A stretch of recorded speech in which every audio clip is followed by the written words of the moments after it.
Welcome to Baba Blessings.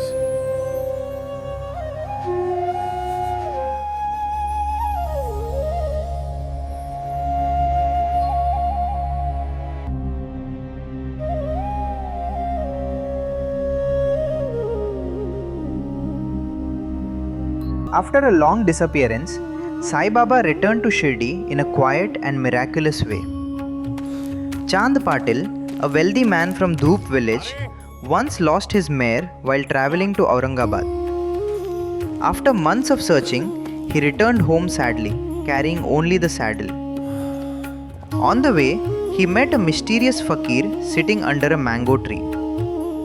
The Fakir calmly asked him to rest and smoke, and told him to search for the mare near a nearby stream.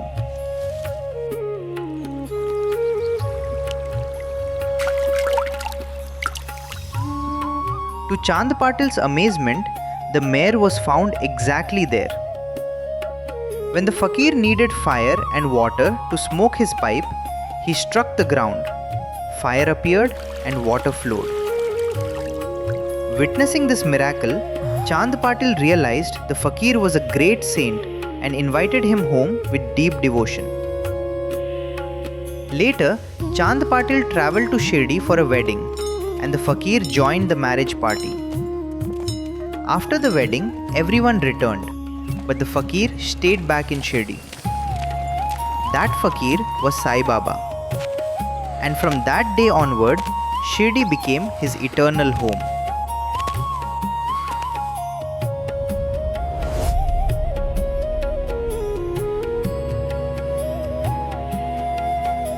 When the marriage party reached Shirdi, they rested beneath a banyan tree near Khandoba's temple. As the cart stopped and everyone stepped down, a young Fakir quietly came out from one of them.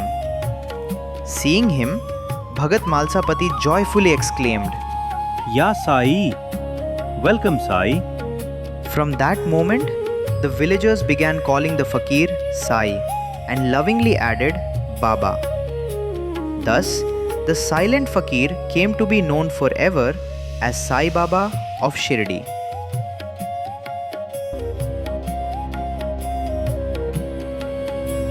After coming to Shirdi, Sai Baba lived simply in a deserted old mosque.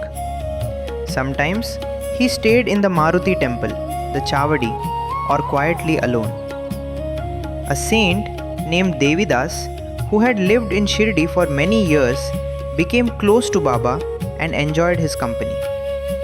Later, Saint Jankidas arrived, and Baba spent long hours speaking with him. Jankidas often visited Baba in the mosque. Another saint, Gangagir of Puntambe, once saw Baba carrying water to the garden. Amazed, he said, "Blessed is Shirdi.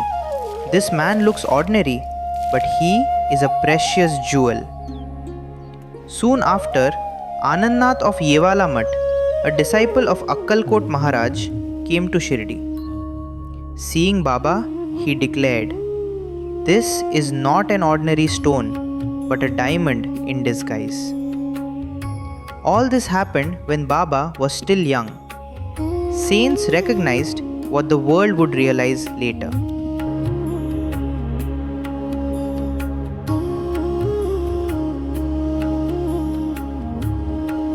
In his youth, Sai Baba kept his hair unshaven and dressed simply like an athlete. Each day, he walked to Rahata and returned with small plants of marigold, jai, and jui. A devotee, Vaman Tatya, gave him 2 raw clay pitchers daily. With these, Baba himself drew water from the well and carried the pitchers on his shoulders to water the plants. By evening, the pitchers were kept at the foot of the Neem Tree where they cracked by morning.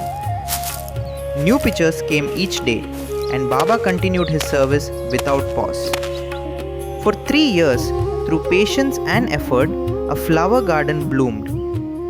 On that very ground now stands the Samadhi Mandir, where countless devotees come to remember the simple work that became sacred.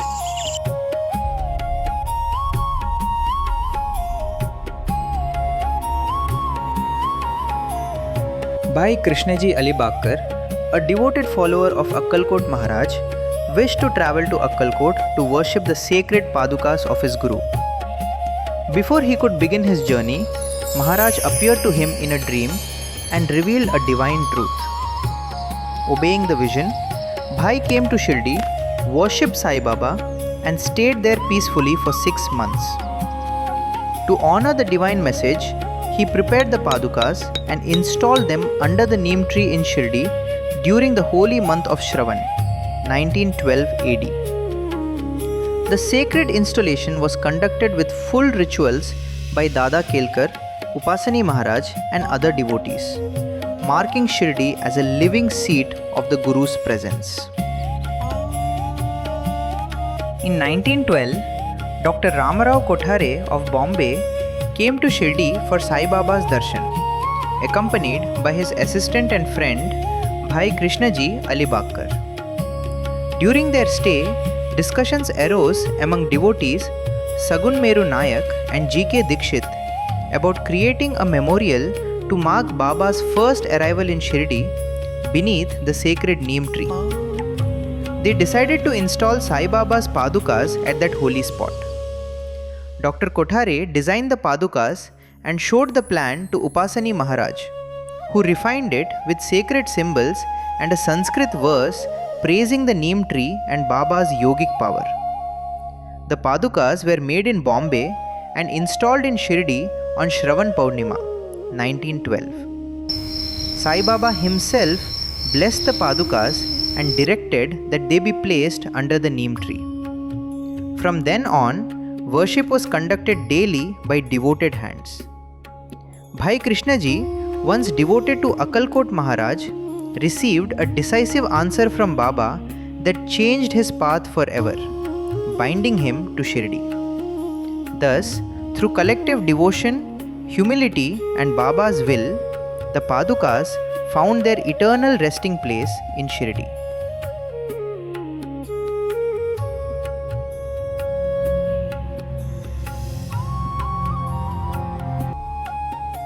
In Shirdi lived a strong wrestler named Modin Tamboli. Once, due to a difference of opinion, he and Sai Baba engaged in a wrestling bout. Baba was defeated. But this defeat marked a divine turning point in his life. From that day, Baba completely changed his way of living. He wore a simple kafni and langot, covered his head with a cloth, and chose poverty over comfort. A sack became his seat and bed. He lived among worn rags, teaching that true wealth lies in renunciation. Baba often said, "Poverty is better than kingship. God is always with the poor." He spoke little and answered only when questioned. During the day, he sat quietly under neem trees or near streams, and in the afternoons wandered freely, sometimes visiting Nimgaon. There, he blessed Nana Sahib Dengale, who later received the joy of a son through Baba's grace. Soon, Baba's fame spread far and wide. Devotees began coming in large numbers, gathering around him by day while he rested at night in the old masjid. Sitting before the sacred dhuni, offering ego and desires to the fire, Baba constantly reminded all with his simple words, Allah Malik.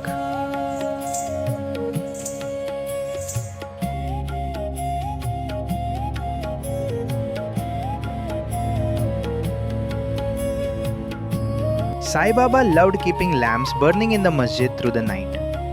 For a long time, shopkeepers gave him oil freely.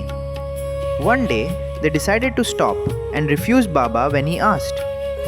Calm and untroubled, Baba returned to the masjid. He placed dry wicks in the lamps. Watching closely, the shopkeepers followed him. Baba poured water into his tin pot, sanctified it in his own mysterious way, and then filled the lamps with that water. To everyone's astonishment, the lamps lit up and burned brightly all night, just as if filled with oil. Ashamed, the shopkeepers realized their mistake and begged Baba's forgiveness. Baba forgave them with compassion and gently reminded them to remain truthful always.